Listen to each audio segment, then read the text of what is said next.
going to embark on digital nomad or remote worker, do some research, but before you do that, do some self-reflection. Figure out what's important for you. What are the one or two non-negotiables for you? Because that will help you. The following is a long, open conversation with Dr. Marcella Lucas, Ph.D. in Neuroscience from Dartmouth University, a leadership and strategy consultant, and the Merdeka Award 2022 selection committee member.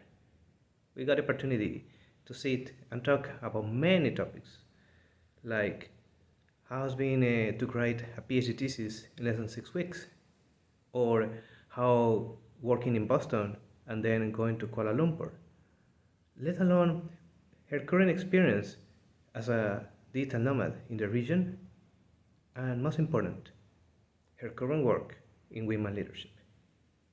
This is On the Lawn with FVR podcast. If you like this thing, feel free to like and subscribe and to contribute to the channel in the description below. And now, your featured presentation. It has been such a long day, isn't it? Yeah. It looks like it's been a very long day for you. And it doesn't end anytime. All right, let's do this. 3, 2, 1. Ladies and gentlemen, welcome to another episode On the Lawn with FVR. Today we have Dr. Marcella Lucas. Thanks for doing this. Thank you for having me. Yeah, absolutely. It has been such a nice conversation that we had previously about the different regions, about what is going on in Hong Kong, Singapore, Kuala Lumpur, Taiwan. But also, people has been always watching your picture in other places. So we would like to ask you a little more about yourself. What is going on? Sure. Well, thank you so much for having me. Excited to be here. Maybe I start with a little bit about myself, and then we can talk about sort of these global shifts that you were referring to. Oh, yes. So I'm Marcella Lucas. We met a couple years ago now, right? I'm originally from Holland. My dad was an oil and gas engineer, and so over the course of his lifetime and my lifetime, we've moved around quite a bit. So while I'm originally from Holland, I've now, Malaysia included, I've lived and worked in 10 different countries across North America, Europe, Africa, and now I call Malaysia home. I studied in the UK, I studied in the US, and then I moved out here. Actually, tomorrow, it will be 9 years ago that I moved out to Malaysia. So this is home. That's impressive. Wow. And in all these other places that you happen to be, usually you are also counting the years. So you are saying right here 9 years. Which has been the other places that have this amount of time? This is the longest I've ever lived anywhere. So before moving to Malaysia, I think I'd been, I did a Ph.D. in the US. So I was there for, I think, just about 5 years. So that was the longest. But then I moved from university to Boston. So I was in New Hampshire, then Boston. So this is the longest I've lived anywhere, country-wise, in one piece. I was in KL, the capital, the first, I guess, 6-7 years. And then 2.5 years ago, in the middle of COVID, I moved out to a small island called Pulau Tioman, which is off the east coast of Malaysia, closer to Singapore than KL, if you look at it geographically. Okay.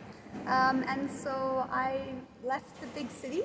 I moved into a little kampung on quite a remote island. It's a 2-hour ferry ride from mainland, in the middle of the ocean, so to speak. And I've been working remotely from there for the past 2.5 years. Wow. 2 fascinating things. First, just been working remotely. And number 2, you mentioned a quote that comedian Tim Dillon from New Jersey always says, life in the big city. Yes.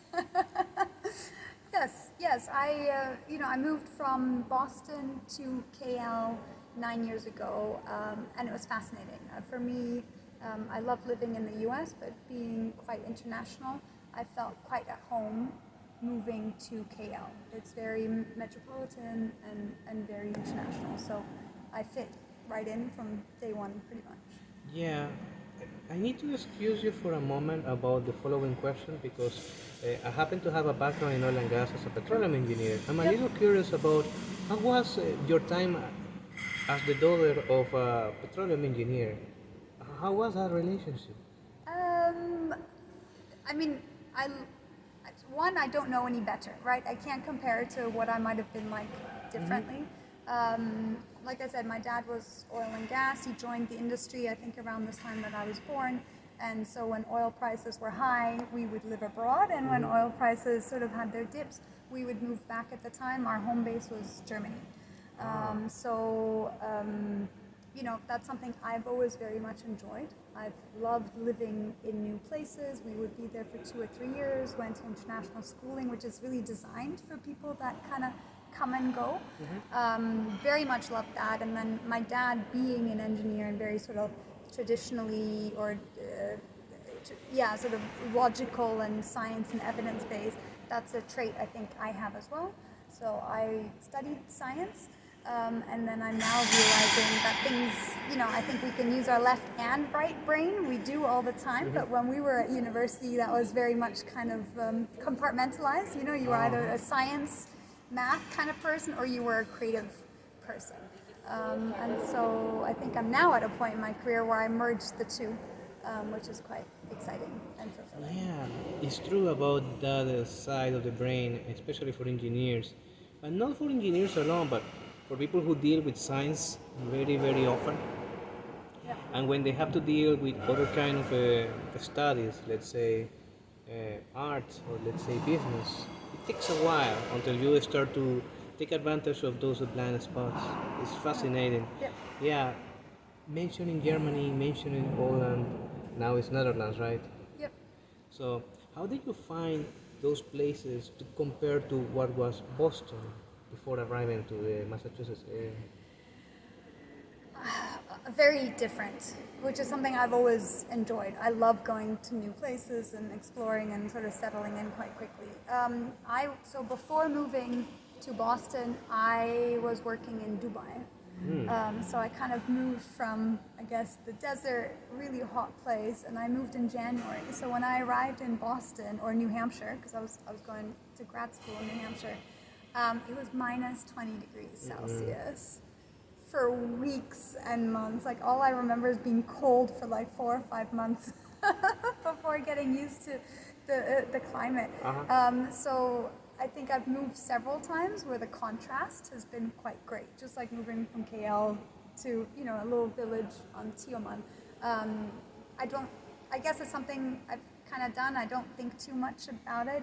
If I'm going because it's exciting and I see it as an interesting opportunity, the rest will, I guess where there's a will, there's a way. So everything else kind of just fits in. So loved living in Boston and New Hampshire, but very different from Europe.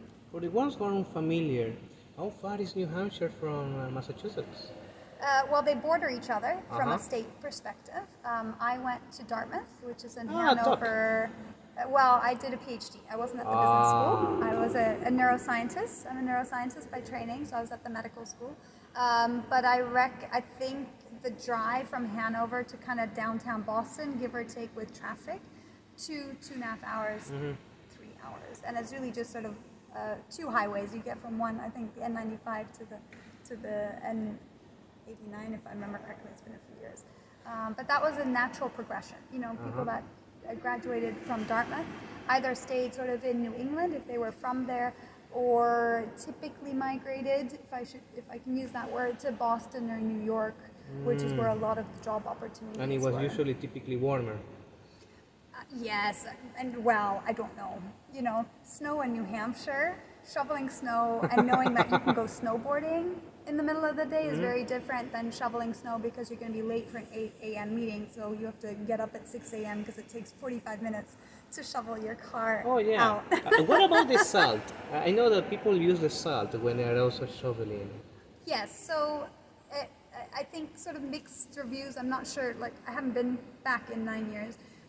There was a mixture between salt and also gravel, because salt isn't as environmentally friendly, you know, for trees. And so it was kind of a mix of those two.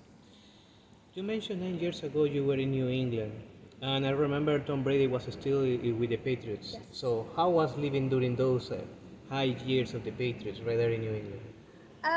So most of the people around me were Pats fans, including Oh, my really? roommate, you know, Sabrina, if she ever listens to this. huge Pats fan. She moved to California later, so I'm not sure where her I assume her loyalties still lie with the Pats. But yeah, huge. I mean, sports was a really big thing. It was in Europe, right? I grew up watching Dutch or German football, like soccer, football. And then, baseball, American football were big things, both at Dartmouth, sort of locally, but also, of course, nationally. So quite exciting. Yeah, especially because you mentioned 2 hours and a half to go to Boston, and it's like just maybe 30 more minutes to go to Foxborough. Like, why not? Yeah, so we would, when the Yankees played the Red Sox, that was always a big one. And we would drive all the way from Dartmouth to Boston just to watch a game and then, maybe stay overnight or otherwise head back. Yeah, that's true because maybe it was during that series that they were down 3 and then they overcome to 4-3. I can't say. I never sort of got into the sport, but I did appreciate going along and sort of, just absorbing the energy and The electricity and on the environment. Yes. Yeah, that's absolutely right. Yeah. And during your time in Boston, how far you were from MIT section, or how close you were to other landscapes? So I worked on, so there's downtown Boston, there's the Charles, and then Cambridge is on the other side of the river. And then you've got I think it was the 95, which sort of does this half circle around the city. So I worked on that half circle, and then lived between downtown Boston and my work, which effectively was maybe a 5 or 10 minute drive to Cambridge, just across the river. So I lived in a place called Watertown, which wasn't very far from Cambridge. That's cool. Yep. That's really cool. Yeah. Yeah, especially because around that area also you find those fantastic parks. Yeah, and of course you can run along the river. And then actually I lived in downtown Boston for a while, next to TD Garden, which is the big home of the Celtics. Yes. Also with my roommate Sabrina, huge Pats fan. Her whole family was from Massachusetts, so we would visit her family, and otherwise, obviously, a lot of that's happening in the city. Yeah, I have to say that I also got a chance to run across the river. Yeah, it's beautiful. And we actually have one of the videos, and maybe you will see it right here, doing the 3.5 mile Charles River loop. It was fantastic, especially during the month of April and May. Yeah, after the snow, because the winter's cold. I did not go running in the winter. Oh yeah, that's true. Now that the lights are on, how did you choose to go to KL from Boston? How did that happen? That is a question I get asked quite a bit. I'm not sure. I think it was partly me choosing, and I think partly KL chose me in this sort of, more abstract response to that question. I was in Boston. I was working in healthcare consulting, and I was somehow still involved in the graduate consulting club. And someone had posted a job opportunity, and there was some mix-up, whatever. Someone asked me to help, and they were like, hey, did you see this opportunity? And I hadn't, because I was working 80-hour weeks. It was Q4, crazy busy. So I read the job opportunity, and it was a consulting opportunity in public policy in Malaysia. And I didn't know what public policy was at the time. I didn't know where Malaysia was at the time, and it said consulting, and I was like, well, I've done a year and a half of consulting. Let's see. And so I applied.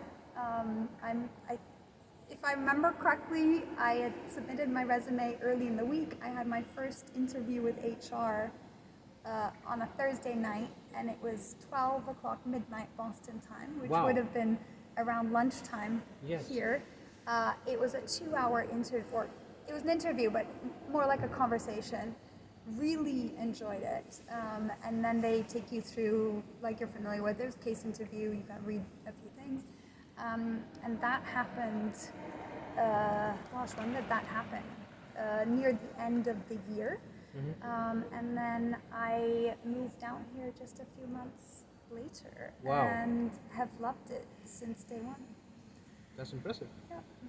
So during that process, how was your inner thoughts between the last call until receiving the email or the communication? How was your method of thought to say, Did I get it? Did I not get it? Or you were working on other things at the same time? So they actually flew me out to Malaysia for a week-long interview. Oh, So okay.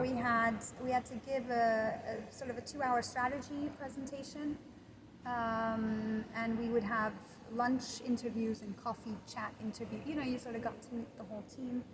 And so by the time you got to Friday, that's usually, you know, you'd sit down with the CEO, and he then gave me an offer.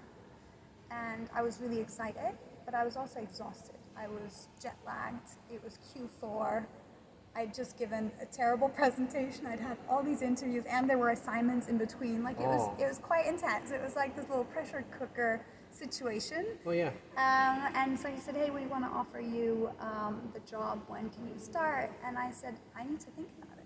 And he was a bit surprised that I pushed back, because he's like, most people just grab the opportunity. I'm like, I'm not. I also want to grab the opportunity, but I also want to put myself first, because I think I'd learned that having finished my Ph.D., having done healthcare consulting in Boston, where it's super intense. You know, it's a great opportunity, but it comes at a cost. And so I was like, I want to join a company that can respect those boundaries, and I need to set those boundaries and then communicate those boundaries. And so I said, I'm going to go home.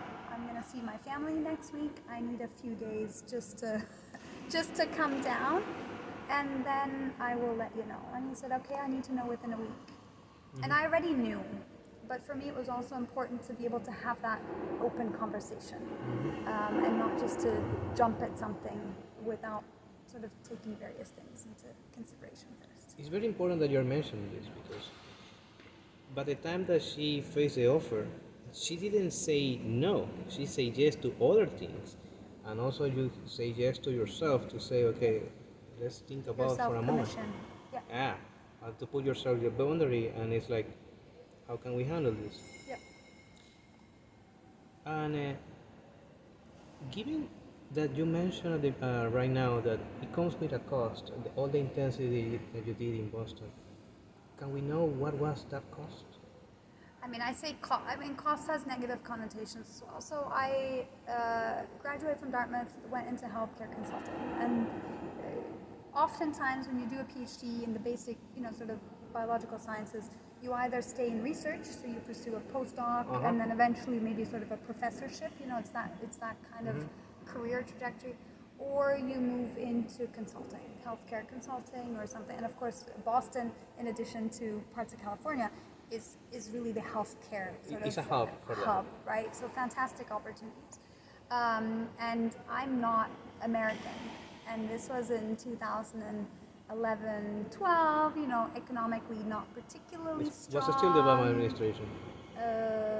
Yes, not particularly strong, and so I started applying for jobs kind of a year early, because consulting, you know, it's case studies, it's a different way of interviewing, although more companies now have also started integrating these concepts. That's a whole other conversation.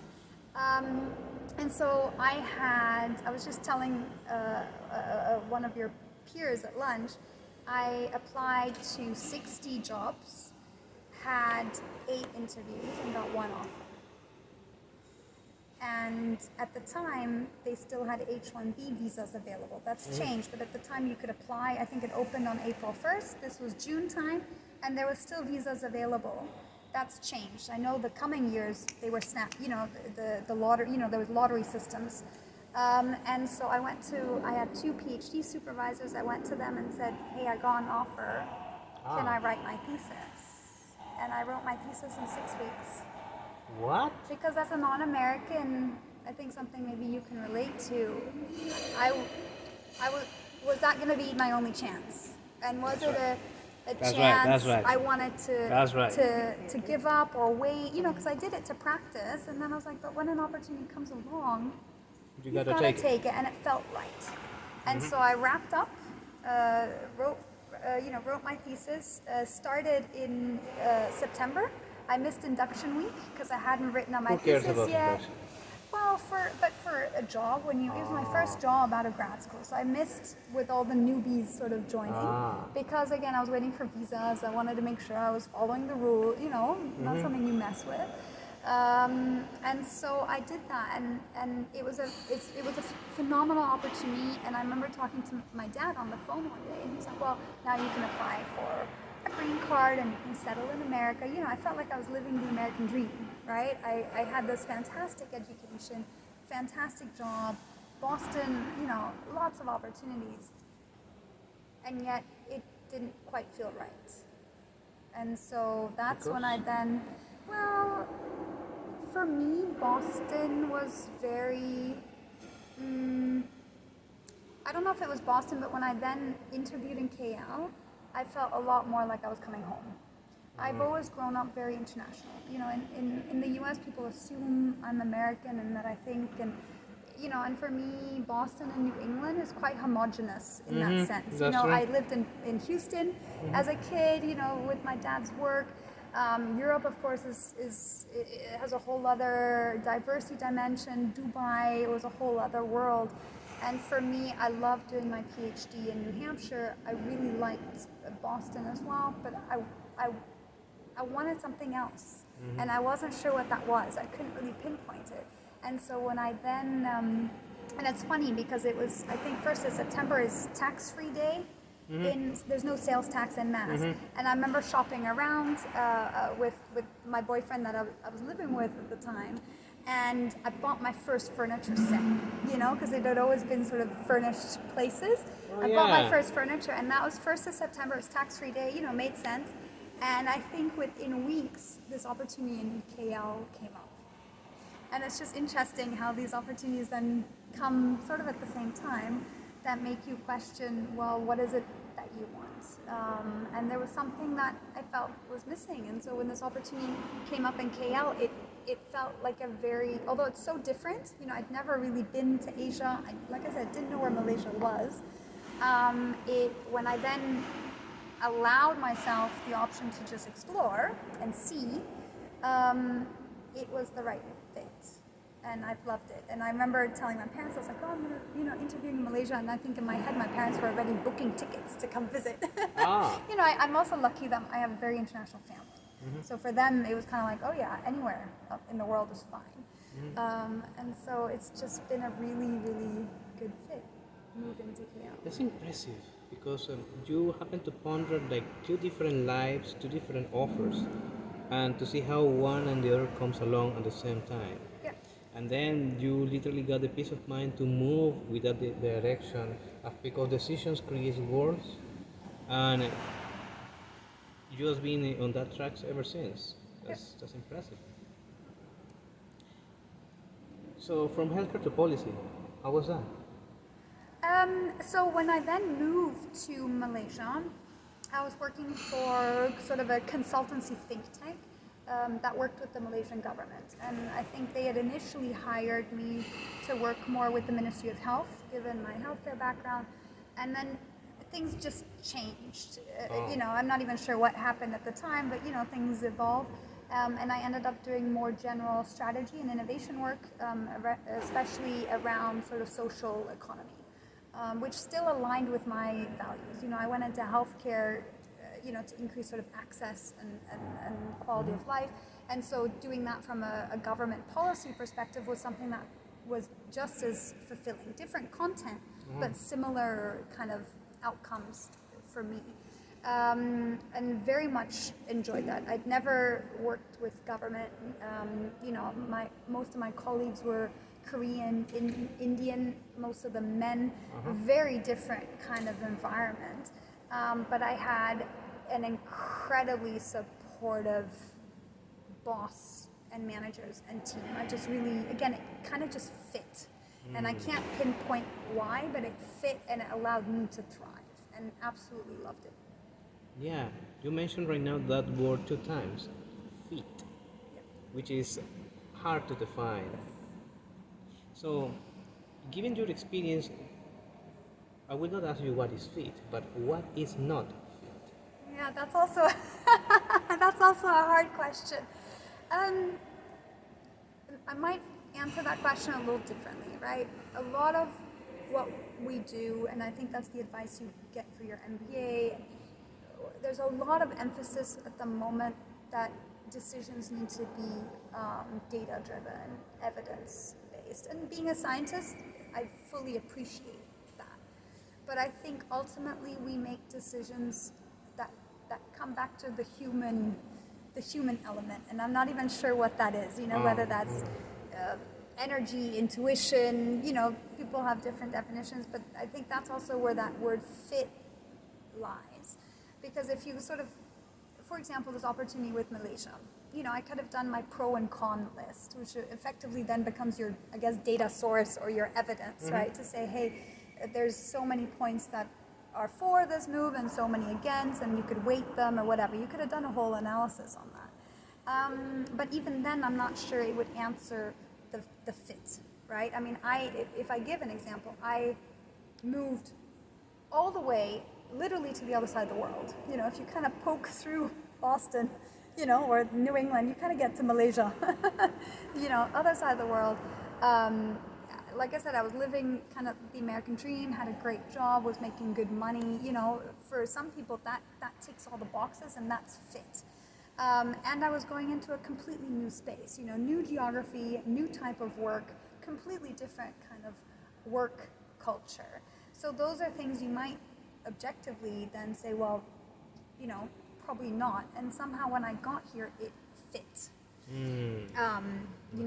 I had, my CEO was incredibly supportive, my team was supportive. We did interesting work, although I'd never even heard of this stuff and didn't even know that that's something that was out there, let alone that I could positively contribute to.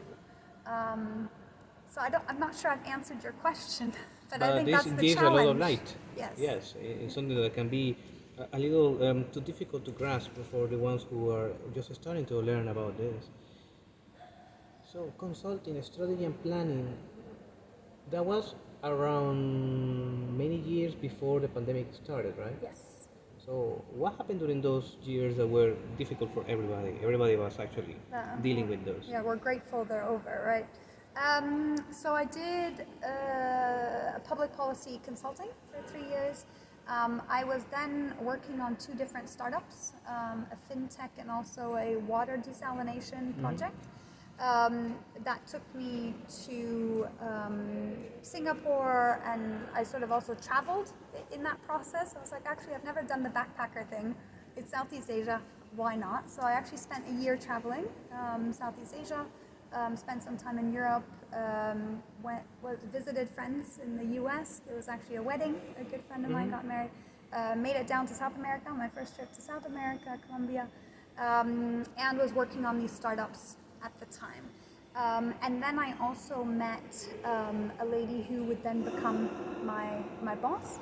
And I was still in this space of strategy and innovation. And then I moved into women's leadership. So looking at how can we foster strategy and innovation and creativity while utilizing our entire talent pool. And often, the female workforce still isn't quite as included as it should and could be. So I ran a Malaysian born and bred consulting advisory firm that focused on getting more women into leadership, specifically women on boards of listed companies in Malaysia. Completely different, not something I ever would have planned, and not something necessarily that if you looked at sort of credentials was necessarily a natural segue. These are kind of opportunities where you can't study to do this, right? It kind of happens over time. So I did that for a number of years. And then I guess I was part of the Great Resignation. So in 2021, mid-COVID, I think COVID helped me reevaluate what I wanted and what I needed for myself and professionally. That's also when I had just, sort of a year before, I discovered Tioman. So I'd been living on Tioman. I was there during the lockdown. That's maybe for later, but the sense of freedom that we had there, the sense of freedom of being outside the city, multiple factors came into play where I then resigned. Again, fantastic job. We were doing amazing work, fantastic team, but it was time to reevaluate, and making that decision was not easy, especially in the middle of COVID. But yeah. So that is very important because many people were not also alone in this. Some actually took pivots or reconsidered new stuff to do, and that led you to start working remotely Yes. with a lot of people called digital nomads. Yep. So can you tell us what is a digital nomad and how is different from the other nomads or things like that? That's an interesting one. You know, different definitions: digital nomad, remote worker. For me, so June 2020, you know, we'd been through sort of that first hard, in Malaysia we had a pretty hard lockdown. You couldn't leave the city. You weren't allowed, I didn't leave my apartment for 28 days when it first happened. And I actually realized as a quite an extroverted person, I didn't mind that. I quite liked it, surprising. Okay. I learned that about myself, right? But in June, you were allowed to travel within Malaysia. And so I'd gone on a diving trip, and then on the next weekend I went to Tioman. And I was kind of there. I went on a holiday, and then I'd spoken to my boss at the time, and I said, hey, I might actually come out again for a month or so, because there's high-speed internet. And she's like, yeah, you know, go. And so I felt like, I wrote a blog about this, one of those early explorers, you know, arriving in a new place. So instead of looking for water and food, I'm looking for Wi-Fi. You know, and so when I think of the word digital nomad, it's a bit like that, where people are just kind of like, okay, there's basics you need, but it allows you to explore completely different places.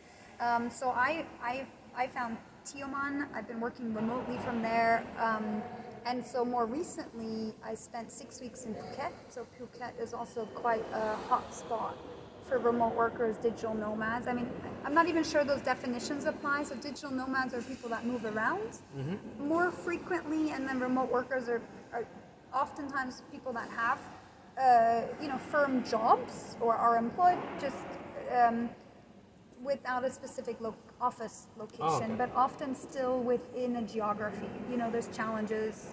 You know, you hear a lot of digital nomads that are limited to North America, because there's of course laws and taxation and some complications there.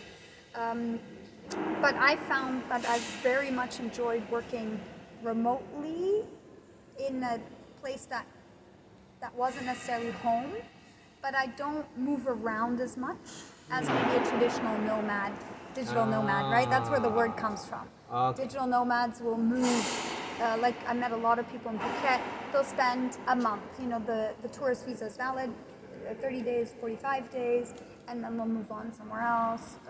In Malaysia, sometimes they stay for 3 months because they can, you know, on the tourist visa. So for me, it's more of a lifestyle choice, but I think the definition of digital nomad and remote workers is a bit gray and also ever changing. And so I think there's I think we're going to see more people go into this kind of work.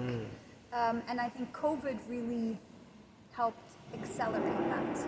It existed pre-COVID, but we're seeing more of it now, I think, because of it. You mentioned this word, acceleration, and it's quite fascinating because it's not that you came up with the idea was there, but it just was growing, and then this accelerated.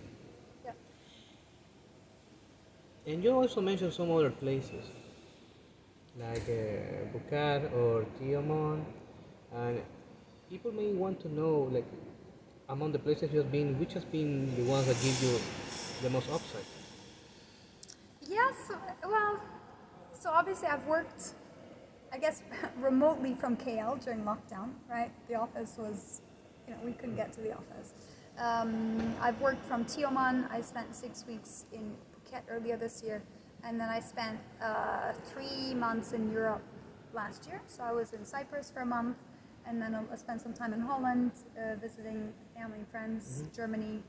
And so I like being able to work from anywhere, which for me is the choice and the priority for me.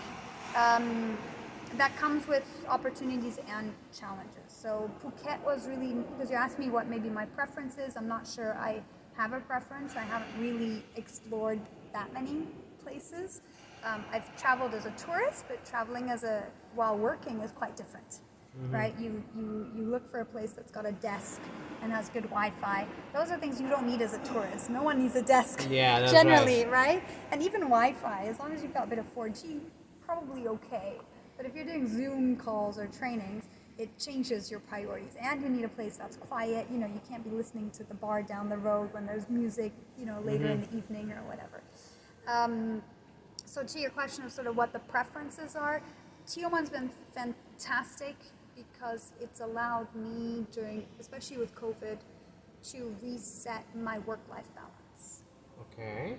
Phuket was great because it has a lot more infrastructure. It's kind of a combination between the amazing beach things you get from being near the water and on the beach and remote and a tropical island, Tioman, but also the infrastructure that you would get in a city. You know, there's better health care, there's gyms, there's yoga, there's international, like there's healthy food, which That's is a good bit to more know. difficult to get on Tioman. That's very important to know. That's on the bright side. What about on the not bright side? Definitely challenges. So when I got to Tioman is set up for short-term tourism, Okay. right? There's nowhere really to live long-term. So that was my biggest challenge. Yes, there's high-speed internet. I then found a few resorts that I would stay a month, 2 or 3 months, which during lockdown was affordable, but during normal season it's not, because they charge you normal hotel rates. So if you then calculate that per month, that's 3 times what you would pay for rent if I was, you know, on a lease in KL or anywhere else. So that was challenging. And then I really wanted a place that, you know, things that come with that. I wanted a bit of space. I wanted my own kitchen. I wanted, you know, and so traditional tourist setups don't offer kind of the conveniences you need for long-term living. So that was a bit of a challenge for Tioman. Phuket is quite different. Phuket has short-term visitors, but there's also this huge sort of more expat community and digital nomads. So people, you know, it is easy to rent a place for 3 or 6 months. An apartment. Okay. You're not living in a hotel. You know, hotel living is very different than if you've got your own apartment. Right? There are certain set of rules that are applied to one place that usually do not apply to the other. Yeah, but it depends on your personal preferences. Like for me, I like to have, I don't cook. I always say I assemble. I like having salads. I like, you know, but it still means you need space. This is new. Right? Yeah, Somebody I don't that says, cook. I I assemble.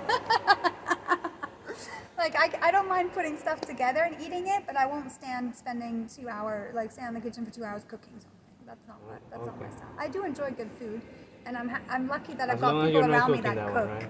and enjoy to cook. I mean, on the bright side for the ones who love to cook, because I know some, I recognize it's a work of art. I know that they put heart and you feel that in the flavor, especially when they use no spices. You really value that. Yeah. So I also respect the amount of time that they put. Others, they literally don't have the time. And sometimes, actually, most of the times, time itself is a commodity few people happen to grasp very well. So, talking about food, what is a recipe of life that you would suggest? A recipe of life. What do you mean? I don't know. It can be an actual food or something that you like to do as a recipe for yourself. Talking about food or using it as a metaphor? You can Like use it as a life metaphor. This is a advice. wide open question. I don't think I'm one to recommend any recipes. I enjoy good food. My mom's an excellent cook and loves cooking. Gosh, well, I'll answer both those questions. Food-wise, I like to eat. I eat most everything, and I really appreciate variety. I find it hard to eat kind of the same thing over and over. And I like a lot of just international foods. You know, some good Italian. My favorite food is probably Ethiopian food, which is hard. I can't get in KL. So when I travel, I always look for the Ethiopian food. A recipe for life. That's a hard one. The other day I had to write, I'm part of a program where I'm actually participating as opposed to giving the program. I had to write my mission statement or vision statement. And I think it's three things. I think find something that helps you create impact, because I think then there's purpose, there's fulfillment. But find it in a manner that gives you your own freedom to make choices, in most cases, that positively impact you personally, right? We often make decisions because it's good for your professional or financial endeavors, and then we forget our personal priorities. And so that's something, when I do coaching or just chat with friends, find that balance. You want to create impact. That's what keeps you going. And for most people, that's through work or something like that. But you also need to prioritize yourself at the same time. Do not forget about yourself. And that's a really hard balance. That's very true. And mentioning about what is going on recently, people are either exploring new opportunities or trying to find yourself. Sometimes people are looking to get the best arbitrage or the best opportunity to get from. And based on the two places that you suggest, may hear that Southeast Asia has a lot of upside in what digital nomads is. What have you heard about the other places in the world? What about the other regions? So this is a topic that I'm very fascinated about at the moment. So the whole digital nomad, and I use that loosely, remote worker, people that just don't have a geography that they're limited to or a physical location they're limited to. There's quite a big upward trend. I think they've done surveys, like in the US, there's already 35 million people that self-identify as digital nomads. They're expecting that number to triple just in the next few years. And I think that's happening globally, not so much data yet, but you're seeing, what you definitely are seeing is there's more and more countries. When I checked mid-COVID, there was, I think, 24 countries that offered some sort of digital nomad remote worker visa. And I think those numbers have gone up. I mean, and that depends, Thailand, Malaysia has a digital nomad visa specifically, it's called that. Thailand has like a 5-year elite tourist visa, which allows you to live in Thailand for 5 years and not work in Thailand. So they don't want you to take a local's job, right? That's why visas were designed. You're protecting your own market. But you could work and have income from elsewhere and still live and spend that money in Thailand. So you're seeing a lot more countries that are now offering that. The challenge that's now, I mean, it's been there, but it is surfacing more, is some of the legalities around that. Yes, you can live there. What does living mean? If you spend more than your majority of days, 182 days typically, what does that mean for taxes? What does that mean for other benefits? In Europe, what does that mean for social insurance? Access to health care? What does this kind of living, because the laws and the system is set up for people that are going to spend a certain amount of time in a physical place. And so I think that's what we're seeing countries struggle with.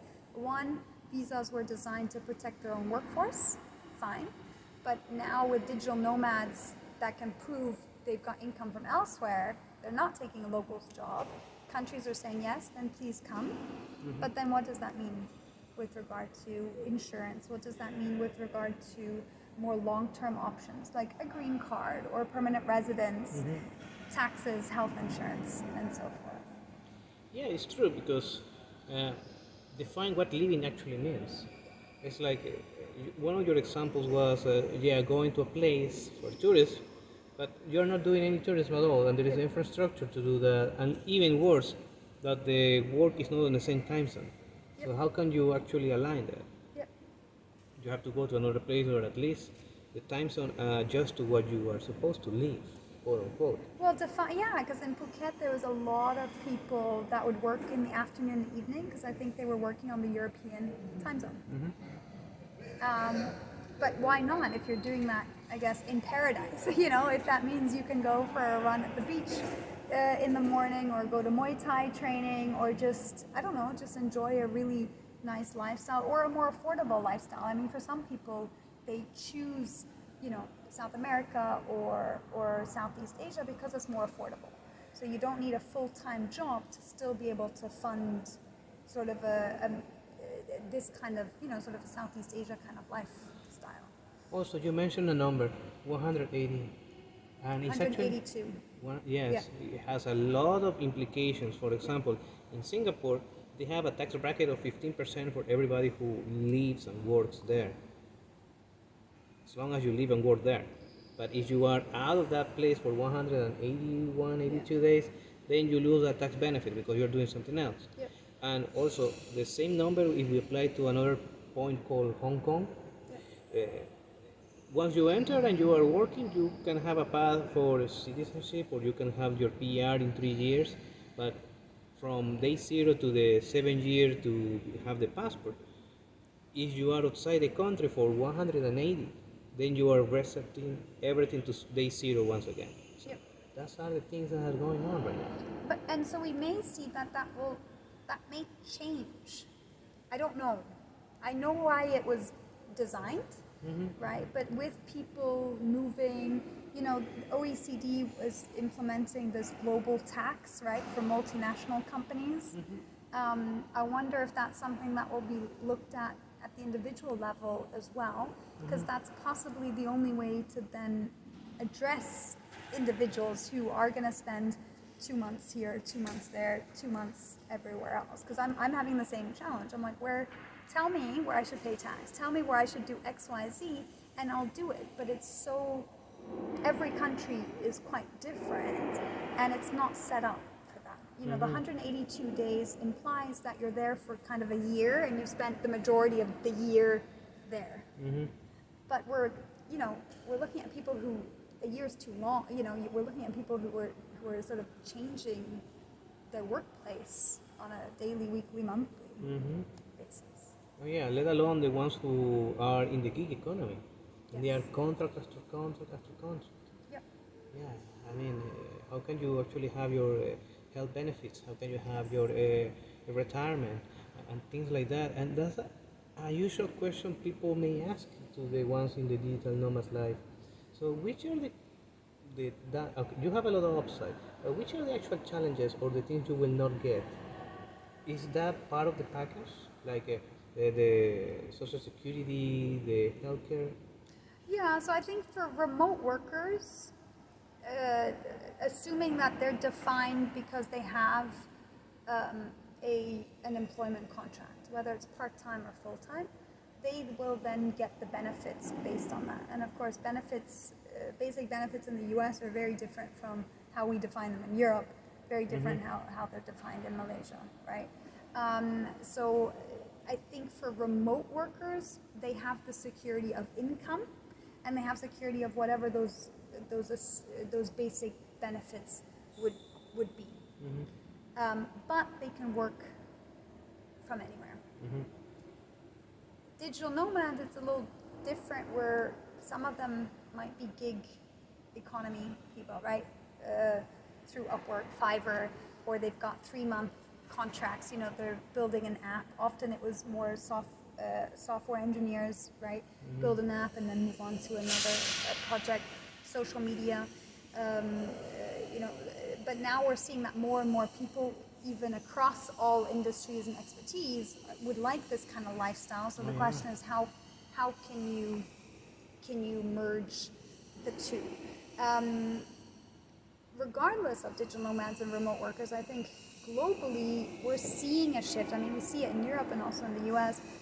Traditional healthcare is costing governments a fortune. People still pay into it. I'm not sure the quality is necessarily going up. We have a graying economy, right? More old people that need support, less young people to feed into that support system. And so I think given more macroeconomic and geopolitical challenges, I think our generation needs to relook at what does benefits mean to us and what are we willing to sacrifice for it.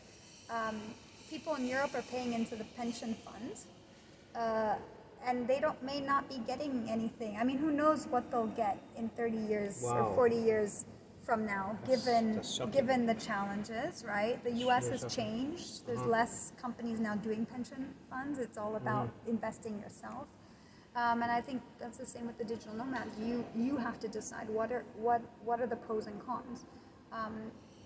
Our dad's generation or parents' generation, yeah, they worked to get salary and to have those benefits, and it provided stability, right, for them and their entire family. I think priorities have possibly shifted more towards, yes, a bit of financial freedom, but also actual physical freedom. You know, for people to kind of choose when and where they want to work, even if you are in the city. But the fact, you know, flexi hours. Can I just come in on a Saturday but then take Monday off? Or can I'm not a morning person. Can I come in after lunch and do the evening shift? You know what I mean? So Yeah. I think it depends on your risk appetite, of course, and your circumstances. You know, if you're paying off debt, then of course you need a more stable income. If you're supporting parents or you're supporting a family, you know, it's going to change. Versus, hey, I really just want to take this a year or 2 years, earn a bit of money. It's almost like a paid travel. You know, you're making enough that you can also travel nicely and you're not in $1 hostels. Yeah. You know, like sort of the backpacking might. So it definitely has its downsides, but I think that you have to evaluate even when you're just looking for a job, a more traditional job. I remember during your workshops, maybe this term was coined, the glorified backpackers. Yeah. So what is the critique of the glorified backpackers? When I was traveling, and I think my awareness of digital nomads, people would work and save up so they could travel, right? They would be at home, they'd work for 6 months, 9 months, or work for whatever, 5 years, and then take a year off, whatever. But I think now the digital nomad is really people that I guess they call them slow mads or slow travelers. So they're not, so they're not moving. Backpackers will move every 2-3 days off to another location, but where you can be in a location for a month, 3 months, you can absorb it, you can take it in, you can take advantage of everything it offers, and at the same time you're also just working a normal job. So you're not sacrificing per se the salary, because traditional travel, you're not also working. It's because you have days off, paid leave, unpaid leave. You know, The you're taking PTO. a sabbatical. Yes. And so I think that's the appeal for digital nomads, is that you can travel and you're working and you're earning a living, and you haven't had to quit your job maybe, or have to take a whole year out or request a sabbatical to be able to see some just amazing places of the world. That's impressive.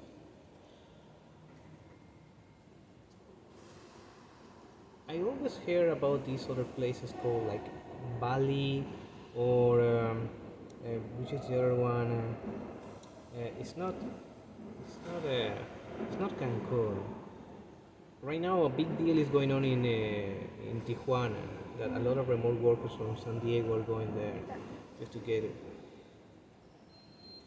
And sometimes I feel like how can you mimetize as quick as possible? You mentioned at the beginning that how to settle in, how to familiarize. Any tips that you can give about how to mimetize with the surroundings, or how to learn and have those knacks going on? Yeah, I think there's some people settle in a lot quicker than others. One, of course, you need that time. If you're just going to be there a week or 2 weeks, of course, you'll get a feel for the place, but that's not, even people argue a month or 3 months is quite too short. Okay. So they call it slow matting for people that are really going to sort of sit and absorb. And that's what I've enjoyed about Tijuana. You know, like my first month there was exciting, but it's taken me 2.5 years to really get a feel for the people, the village. I have a much better understanding of Bahasa, you know, the culture. something that's not the kind of exposure I would get in KL, because it's a city. It's just very different dynamic.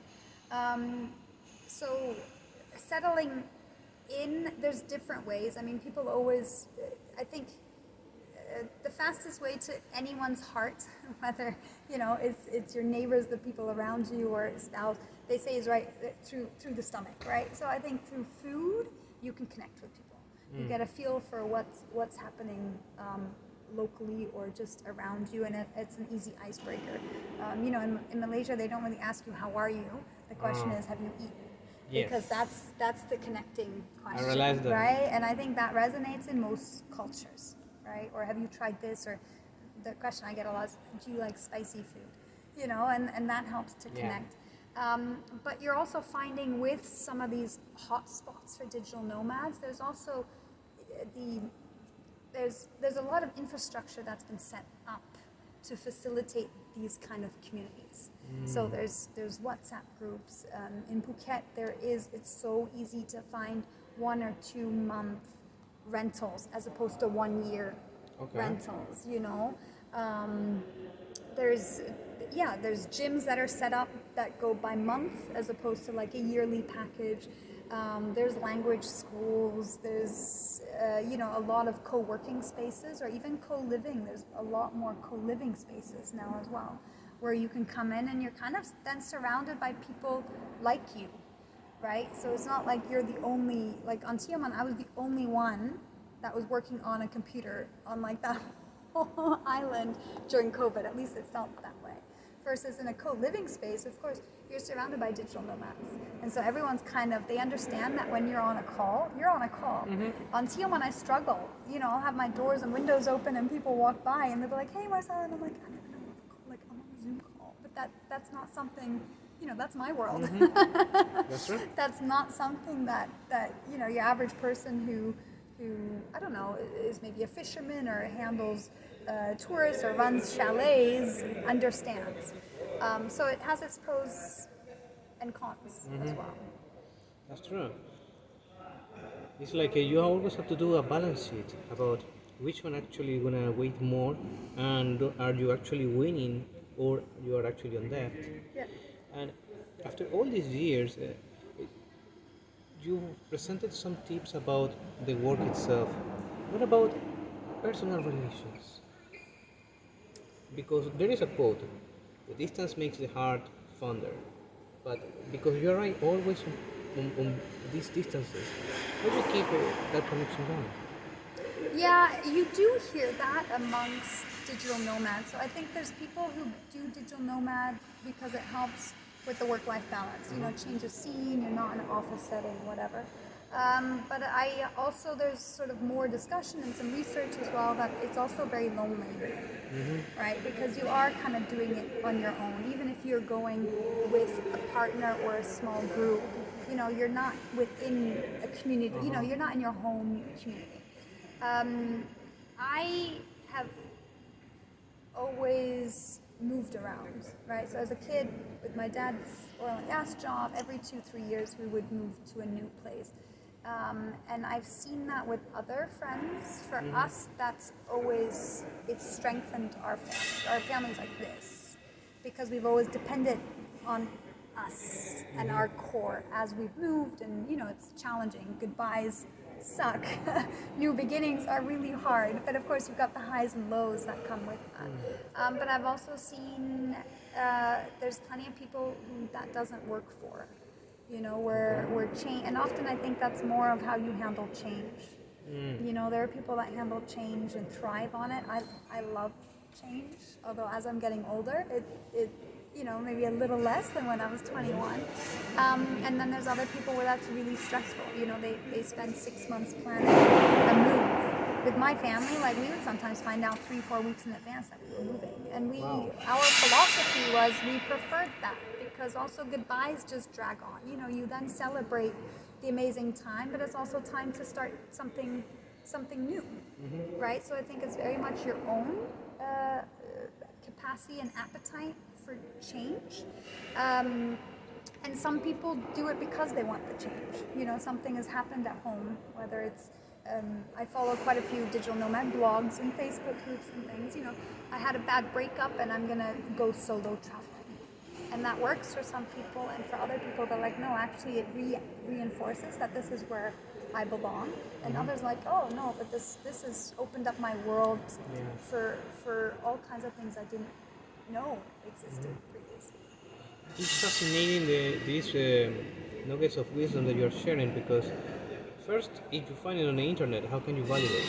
And number two, who to ask for? And I feel like this is such a huge opportunity that we have been sharing at this moment. Yeah, I think it's a personality thing. I think one, nothing is permanent. So if you decide to pack up and go somewhere, it's always a two-way street. You can always go back, right? I know it feels big when you go and you resign or you move or whatever, but the reality is you can always go back, right? You and I can always go home if we want to, but we may choose to continue exploring. And I think to your question of what, yes, do some research, right?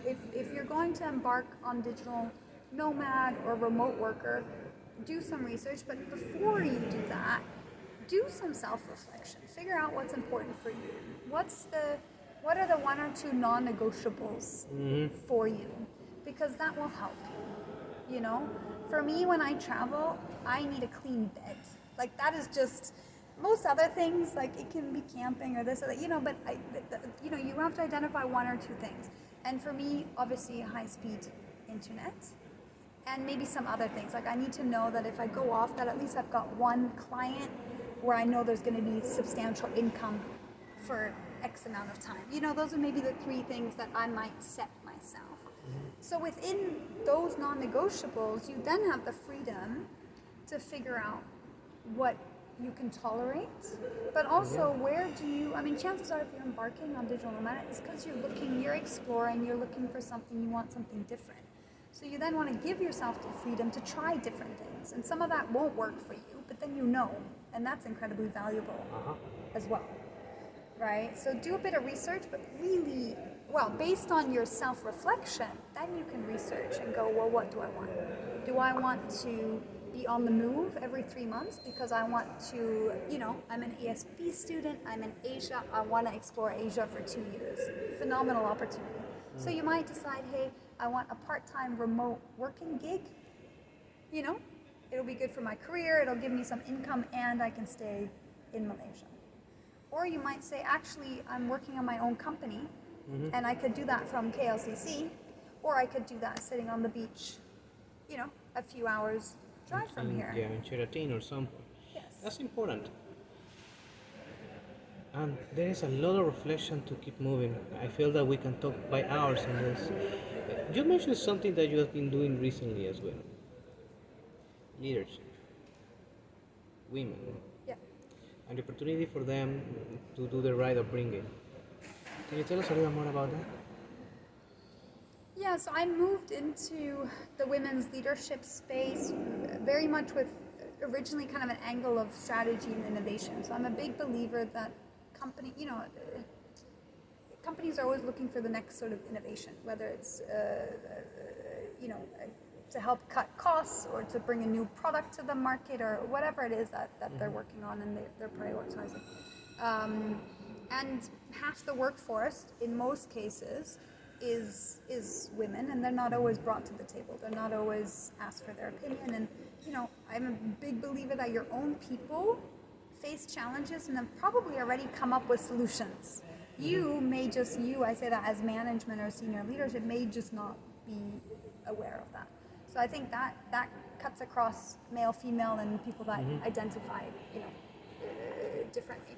I've very much enjoyed working on women's leadership. I think there's so much. I've met some remarkable people, so I'm very much inspired by the people around me, more than the content, but the passion and the energy and that co-creation that comes from that. So I'm very much inspired. And also, we're now at a point globally where we no longer discuss why do we need women in certain positions or, whatever, but we're discussing the how. And that I find very interesting because that allows us to be creative, to think outside the box, to really come up with some innovative solutions that will impact not just the individual, let's say the woman, or the manager, but the whole team, organization, and wider society. And that I enjoy, that problem solving and getting creative. Especially in a place like Malaysia that has different demographics, different backgrounds, and also different ways of living. So, which is the things that you see in these demographics that you don't see in other places that is relevant for women to achieve leadership and maintain leadership? Well, I'm certainly not a Malaysia expert in that sense. But one thing that I have noticed again and again, and that is evidence-backed. So being from Holland, people often go, oh, what's it like? When I talk about women's leadership, what's it like in Holland? It must be so much better, right? Because Holland is often seen as the most egalitarian society kind of globally.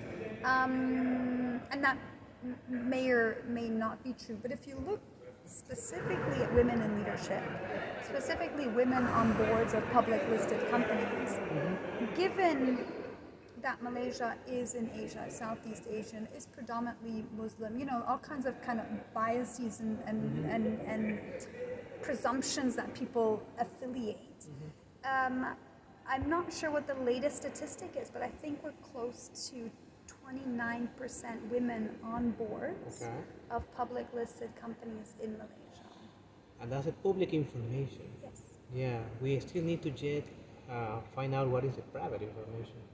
No, but even the public information, if you look at the US, Australia, and the UK, who are seen as leaders in this, Malaysia's not far behind. So the potential, no, not even potential, we are seeing that shift. And we've seen it, when I first started, became aware of this conversation, I think we were looking at 7 or 8% women on boards of the listed boards. A four-time fall increase. And so now you're seeing that shift. And the 29% I think may just be the top 100, but typically if you can impact the top 100 movers and shakers, that impacts all the other companies and of course wider society. And so I think to your question, there's so much potential we're seeing here. The UK had a challenge where there was kind of diversity fatigue for a while because they've been talking about this for so long. Yes, the numbers were moving, but at some point, steam runs out or there's a new topic, that people kind of jump on. And I think that's a space Malaysia has right now is, yes, the why is no longer being questioned. The budget came out for Malaysia, or the rediscussion of the budget last week, but even in the first budget that came out with the new government, they said, effective pretty much immediately, I'm not sure what the time, but very quickly, you need to have at least one woman on your board. So this is being dictated by the government. Other governments have changed, set the bar, or they've given other criteria. So the why is no longer an issue. Why do we need these women? The question now is how. And I think if you look at what's happening there's a lot of movement in the US, there's a lot of movement in Europe, I think globally, but Malaysia is unique.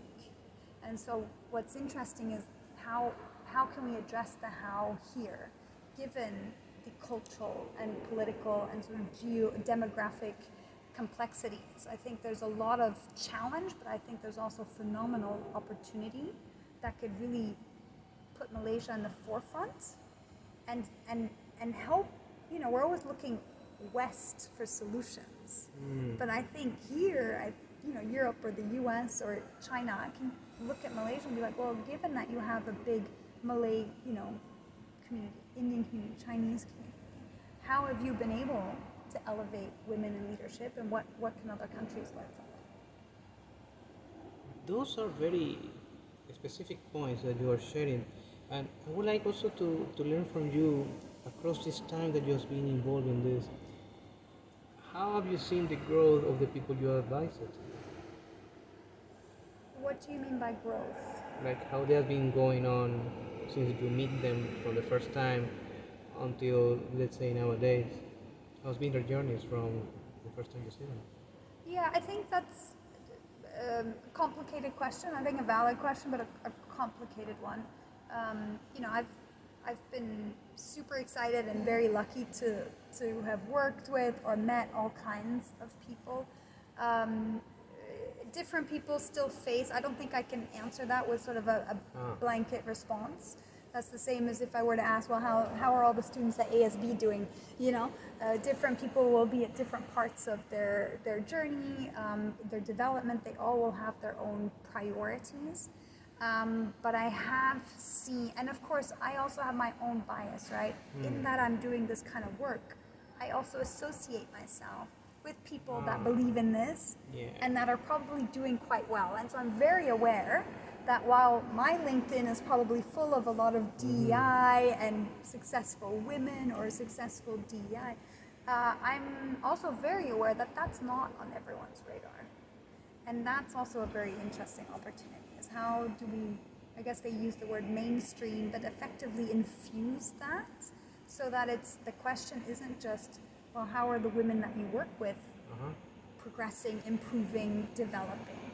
But how is this really impacting society at large? And I think that's a much more interesting question, and I don't have a specific answer. Yeah, it's true. Because you bring something that is actually quite smart. Because you have the choice to be in this echo chamber. At the same time, you are aware, wait a second, there is something outside. Maybe the limitations of what you're doing right now may be telling something else. Yep. It's like very powerful, because then you look through those blind spots to say, okay, we need this, or we need to focus on that. Yeah, I'm very aware that I have plenty of those blind spots. I don't know what they are, but it's also very interesting trying to find them and figure them out, and then, building on that. That's absolutely right.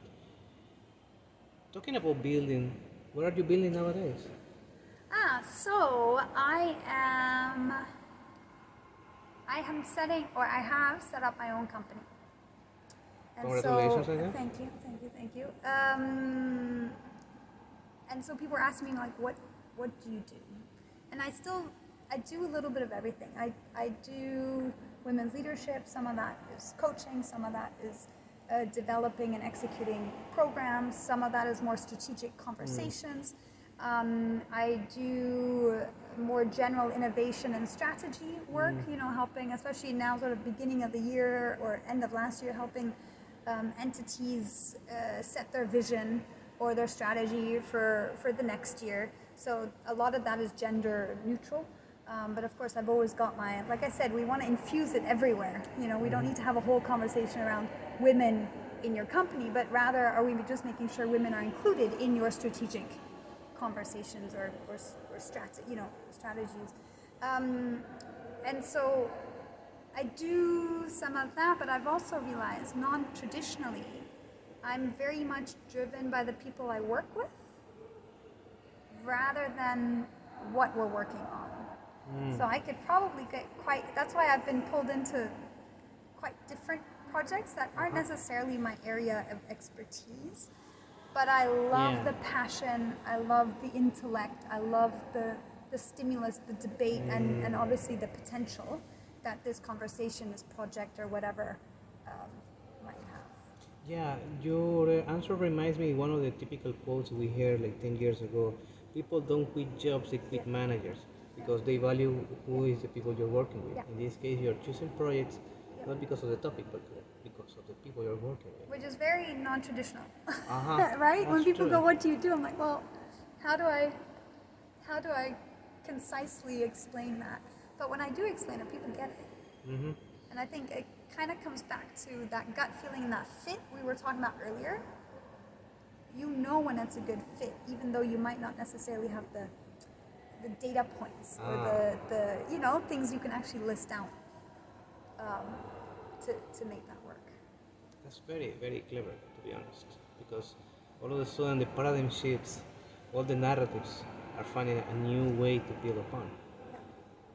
Talking about things that are building upon, and for example, the company or the project that you're doing, there might be John Marcellas watching this, and they may be asking some questions. So, what piece of advice you will give to your younger selves?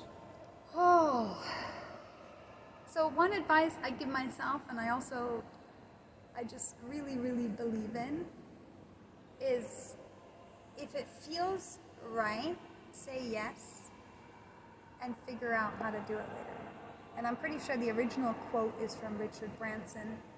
I'm not sure what it was. Say yes and something. But it's something that resonates and I find is so, so true.